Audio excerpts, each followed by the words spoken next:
Magandang tanghali guys, si Ka-e-bike Ryan from Baclaran, Ketchup Silva. Nandito ako ngayon sa DRT, Doña Remedios Trinidad, na makikita sa may Bulacan. Well, nandito ako sa sikat na simbahan na tinatawag nilang Piat Church. We're in Bulacan, matatagpuan. And then nandito kami ngayon sa Cafe Piat. Ayan, hi! Andito kami sa Cafe Piat. Ito yung mababait na nag-aasikaso sa amin. Shout out naman ma'am, pangalan nyo po? Amy po. Amy, and then Ako po si Nicole. Nicole. Oh, pangalan pa lang artista na. Ami Perez, Nicole Rosales. Saan ka ba? Tapos kasama si Ryan. Bang, bang, bang. Ka-e-bike Ketchup. Guys, Cafe Piat in Bulacan. Ang ganda ng view dito guys. Papasok tayo para makita natin yung loob ha. Yan guys. Guys, first time ko makakating ng Bulacan. How long I live na.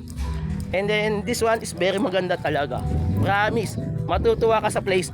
Hi Bunso, iyon. And then, hi Bubu. Bubu, dalawa kayo. Buuin mo pala. And then si Madam Hides yan. Yan. Hi. And ito yung lalabas again ako. Ayan, ito pala yung cafe. Cafe Piat. Classic, maganda, solid. Guys, pag napunta kayo dito, yung pera nyo, nonsense. Pag nakita nyo yung place, ay nako. Yung ang dami mong problema, wala ka ng problema. Tingnan mo naman guys. This is what you call nature lover. Ay Papa G.